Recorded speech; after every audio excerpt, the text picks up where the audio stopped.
હવે બનાસકાંઠામાં પૂરના પ્રકોપ બાદ પણ ઘણા ભાગો હજુ તરબોળ છે। હાલમાં થરાદની ઘણી સોસાયટીઓ એવી છે જ્યાં જળબંબાકાર જોવા મળે છે। આશ્ચર્યની વાત એ છે કે થરાદ પાલિકા વિસ્તારના ઘણા ભાગોમાં હજુ પણ કેડસમાં પાણી ભરાયેલા છે। ન્યૂઝ 18ની ટીમ થરાદ શહેર પહોંચી, જ્યાં 5 દિવસથી વરસાદી પાણીનો નિકાલ થયો નથી। પરિસ્થિતિ એ છે કે સ્થાનિકોને કેડસમાં પાણી વચ્ચે રહેવું પડે છે। ટીવી સ્ક્રીન પર તમે જોઈ રહ્યા છો એ આ દ્રશ્યો સુઈગામ કે વાવના ગામડાઓના નથી, પરંતુ આ દ્રશ્યો થરાદ નગરપાલિકા વિસ્તારના છે। થરાદની વોર્ડ નંબર 3ની સેનલ સોસાયટીમાં પાણી વચ્ચે રહેવા માટે લોકો મજબૂર છે। સ્થાનિકોના મતે આ વિસ્તારમાં રસોડામાં પાણી વચ્ચે ઊભા ભોજન બનાવવું પડે છે। પાણીનો નિકાલ ન કરવામાં આવે તો રોગચાળો ફાટી નીકળવાની દહેશત છે। हाँ तो रात हूँ ढोलिया माथे हूँ तार ढुकड़ा बदलाऊँ बे घर वसे वहाँ बारो कटप बाड़े कोई पूछवा नहीं आवत અમે તો કોઈ કામ જ નહીં કરતા આવતા ઓલી પેલી કામ કરતા શું કામ કરે ને એમાં દીચરો એક પગનો ધણી વાવે કે સુઈગામે હા કયું ગામ થરાદ થરાદ હા થરાદ નગરપાલિકા હા નગરપાલિકા મારો ભમરે અહીંથી આવ્યો મારો ભત્રીજો ચો કોઈ અધિકારી કોઈ નથી આવ્યું ભાઈ કેટલા ઘરોમાં પાણી કામમાં હો કરમ તમે ફોટા પાડી લઈ જાઓ अदो पर गाया तरतड़ेरी मारतो चेटली मारतो गाया मारो जीव से पूछो मार कटपने अत्यारे आ सास पूछ्याम तेड़ीने लईने गया मोन मारवा टोकड़े કેટલું કેટલું પાણી છે પોણે એટલા જમવાનું તો ઊભા બનાવો ભાઈ પટારા માથે ગેસડા મેલી। અત્યારે અમે થરાદના વોર્ડ નંબર 3માં આવેલ સેનલ નગરમાં છીએ। આ દ્રશ્યો જુઓ સેનલ નગરના। વરસાદ બંધ થઈ ગયો છે। રવિવારે રાત્રે વરસાદ પડ્યો, સોમવારે પડ્યો અને મંગળવારે વરસાદ બંધ થયો, છતાં પણ અત્યારે આ પાણી ભરેલા જોવા મળી રહ્યા છે। પાણી નિકાલ કરવા માટે હજુ સુધી કોઈ આવ્યું નથી। માર્કેટ યાર્ડ થરાદ છે, એના પાછળની આ જે સોસાયટીઓ છે, વિદ્યાર્થીઓ જોઈ શકો છો કે પાણીમાંથી અત્યારે તેઓ પસાર થઈ રહ્યા છે। આ સુઈગામ કે વાવનું ગામડું નથી, પરંતુ આ છે થરાદ નગરપાલિકાનો વિસ્તાર, જ્યાં મોટા મોટા દાવાઓ કરવામાં આવી રહ્યા છે કે પાણીનો નિકાલ થઈ ગયો છે, પરંતુ આ દ્રશ્યો જુઓ।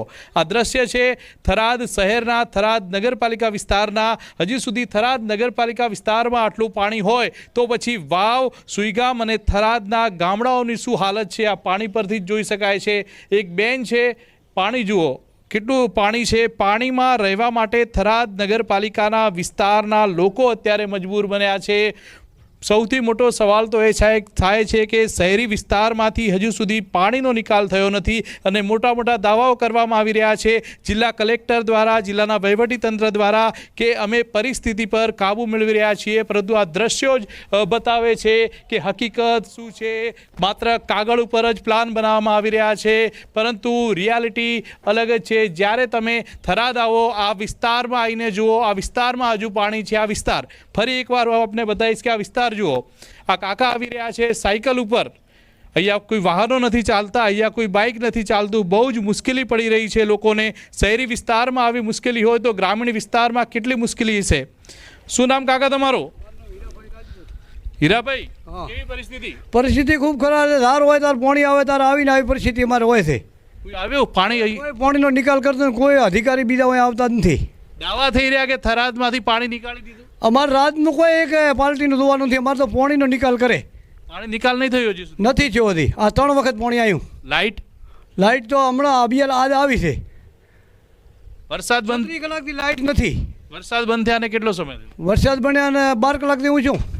12 કલાક થયો છતાં પણ હજી પાણી પડ્યું છે। આ જુઓ, આ દ્રશ્યો, આ હાલત છે અત્યારે થરાદ શહેરની। આ મહિલા જુઓ પાણીમાં રહેવા મજબૂર છે। બીજા પણ આપણે એક દ્રશ્યો બતાવીશ કે જ્યાં નજર કરો ત્યાં પાણી જ પાણી જોવા મળી રહ્યું છે। આ થરાદનો વોર્ડ નંબર 3 છે, સેનલ સોસાયટી, કે જ્યાંથી મહિલા પાણીમાં આવી રહ્યા છે। પાણી એટલું છે કે ચાલવું પણ મુશ્કેલ બની રહ્યું છે। હવે ક્યાં ખાડો હશે, ક્યાં રોડ હશે, ક્યાં રસ્તો હશે એ દેખાતું જ નથી અને અત્યારે આ બેન પોતાના ઘરથી બહાર આવી રહ્યા છે। આ દ્રશ્યો વાવ, સુઈગામ, થરાદના ગામડાઓના નથી, પરંતુ આ દ્રશ્યો થરાદ શહેરના છે। સૌથી મોટો સવાલ તો વહીવટીતંત્ર અને થરાદ નગરપાલિકાના ચીફ ઓફિસર સામે થાય છે કે તમે કરી શું રહ્યા છો? જો થરાદમાંથી પાણીનો નિકાલ ના કરી શકતા હો, 4 દિવસથી લોકો પાણીમાં છે, તો પછી તમે જે દાવાઓ કરી રહ્યા છો કે ગ્રામીણ વિસ્તારમાંથી અમે પાણીનો નિકાલ કરી રહ્યા છીએ, આ તમામ દાવાઓ અત્યારે પોકળ સાબિત થતા હોય તેવા દ્રશ્યો ન્યૂઝ 18 આપને બતાવી રહ્યું છે। કિશોર તુવર, ન્યૂઝ 18 ગુજરાતી, બનાસકાંઠા।